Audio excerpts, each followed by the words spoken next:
கும்பராசி நேயர்களே, இது வரைக்கும் ஜென்மத்தில் உங்களுக்கு சனி இருந்தார்.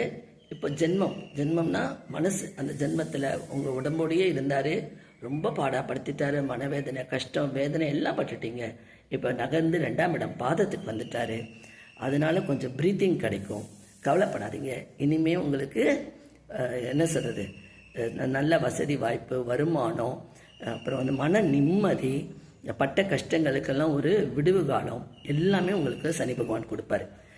இந்த ஜென்ம சனியில் பட்ட கஷ்டம் உங்களுக்கு பாதத்தில் வரும்போது, 2ஆம் இடத்துல வரும்போது இருக்காது. ஆனால் 2ஆம் இடம் கொஞ்சம் பேசும்போது நிதானமாக பேசணும், பொறுமையாக பேசணும். சனி பகவான் உங்கள் ராசிக்கு அதிபதி, நேர்மையானவர். நீங்கள் நேர்மையாக நல்லபடியாக எல்லாம் நடந்துக்கிட்டிங்கன்னா உங்களுக்கு எல்லாமே அள்ளி அள்ளி கொடுப்பார். நம்ம ஏதாவது சிறிது தப்பு செஞ்சால் அதுக்குண்டான தண்டனையும் கொடுப்பார். சனி பகவான் நீதிமான் மாதிரி. ஓகே ஃப்ரெண்ட்ஸ், கும்பராசி ரொம்ப அருமையாக இருக்குது.